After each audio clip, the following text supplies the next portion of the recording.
Hello everyone, मैं हूँ राधिका और आज हम पढ़ने वाले हैं एक बहुत ही इम्पॉर्टेंट टॉपिक जो कि है डिस्प्लेसमेंट रिएक्शन। तो यहाँ डिस्प्लेसमेंट रिएक्शन में ही एक वर्ड दिख रहा होगा आपको, डिस्प्लेस। डिस्प्लेस मतलब कोई किसी चीज़ की जगह हटाकर, कोई किसी को उसकी जगह से हटाकर उसकी जगह ले, तो हम क्या कहेंगे? डिस्प्लेस करना। फॉर सपोज हमारे पास एक मेटल है ए, ठीक है, और एक कंपाउंड है सी। इसमें मान लीजिए ये जो आपको रिएक्शन दिया गया है, इसमें ए भी एक मेटल है और सी भी क्या है? एक मेटल। ओके, तो ए क्या किया, आया और सी को हटा के उसकी जगह ले लिया और बना लिया एडी, और सी रह गया अलग से, अलोन। तो इस तरह के रिएक्शन को हम क्या कहेंगे? Displacement reaction. एक पावरफुल मेटल आया, लेस पावरफुल मेटल को डिस्प्लेस किया, उसकी जगह ले लिया, और लेस पावरफुल मेटल अलग से साइड में अकेला रह गया। तो this kind of reaction will be known as displacement reaction. अब सबसे बड़ा क्वेश्चन तो ये है, कैसे पता चलेगा कि कौन सा मेटल मोर पावरफुल है, कौन सा लेस पावरफुल? तो इसके लिए हमें याद रखना होगा रिएक्टिविटी सीरीज। एक सीरीज हमें ध्यान में रखनी है जो डिफाइन करती है मेटल के रिएक्टिविटी को। क्या है ये series? Potassium, sodium, calcium, magnesium, aluminium, zinc, iron, tin, lead, hydrogen, copper, mercury, silver, gold, platinum. ठीक है, तो ये हो गई हमारी reactivity series. Potassium, sodium, calcium, magnesium, aluminium, zinc, iron, tin, lead, hydrogen, copper, mercury, silver, gold, platinum. इसमें अगर हम बात करें, ये जो सीक्वेंस दिया गया है, इसमें हम जैसे जैसे नीचे की तरफ जाएंगे मेटल की रिएक्टिविटी डिक्रीज होगी। नीचे जाने पे रिएक्टिविटी डिक्रीज होगी, घटती चली जाएगी। Okay, so keep it in mind. तो यहाँ आपको दिया गया रिएक्टिविटी सीरीज, इसमें हमने देखा मेटल एक सीक्वेंस में दिए गए हैं, पोटेशियम से लेकर के कहाँ तक? प्लेटिनम तक। और रिएक्टिविटी हम देख रहे हैं, जैसे जैसे हम नीचे जा रहे हैं रिएक्टिविटी क्या हो रही है? घटती चली जा रही है। ओके, तो यहाँ पे बेटा देखिए एक एग्जाम्पल लेते हैं। लाइक सपोज हमें दिया हुआ है पोटेशियम मेटल और साथ में दिया है कैल्शियम क्लोराइड कंपाउंड। अब देखिए पोटेशियम और कैल्शियम को ज़रा हम लोकेट करें इस रिएक्टिविटी सीरीज में, तो हमें दिख रहा है ऊपर कौन है? पोटेशियम।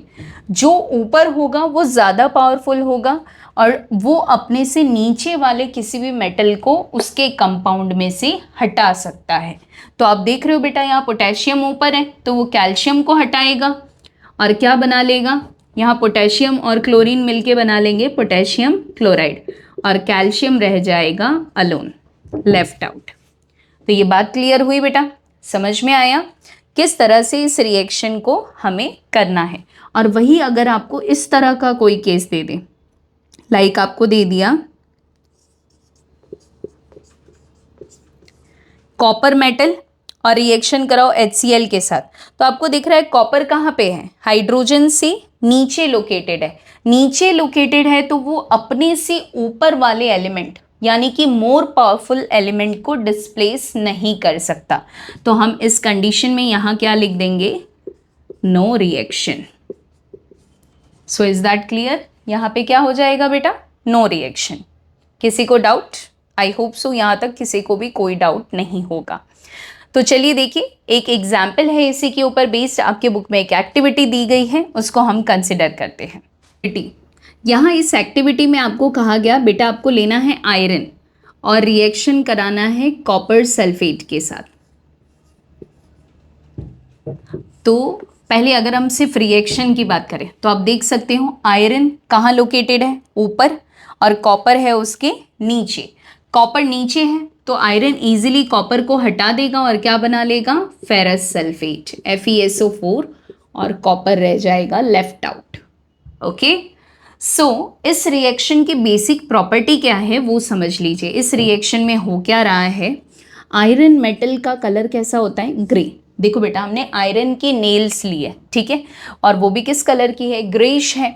और अगर हम बात करें कॉपर सल्फेट सॉल्यूशन, तो इसका कलर होता है ब्लू, ठीक है, ये ब्लू कलर का सॉल्यूशन है।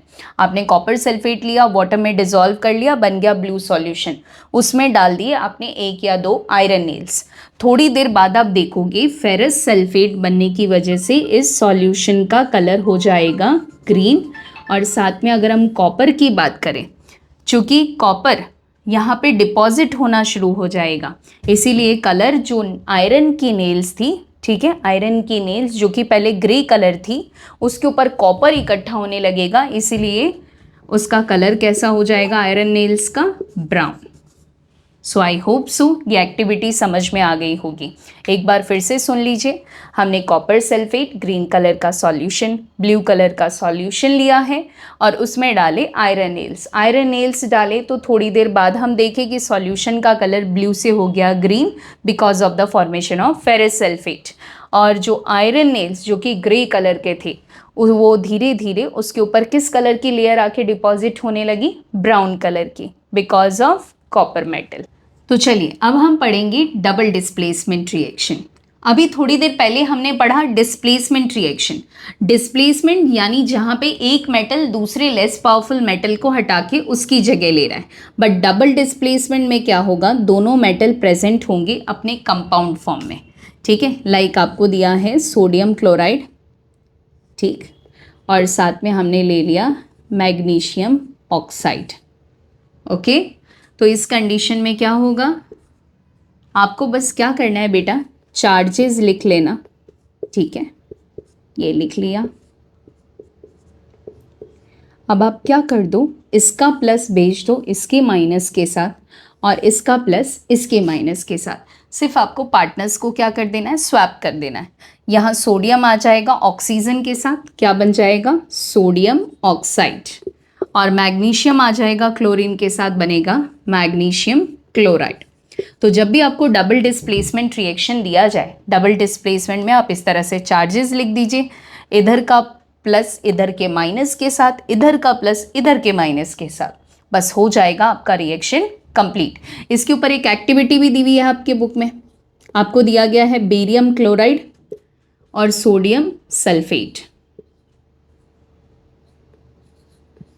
और कहा गया इनका रिएक्शन करवाइए। तो बनेगा क्या, आप तुरंत बता दोगे। Ba का चार्ज होता है +2, Cl का -1, Na का +1 और SO4 का -2। तो इसका प्लस इसके माइनस के साथ, इसका प्लस इसके माइनस के साथ, क्या बनेगा, barium sulphate and sodium chloride.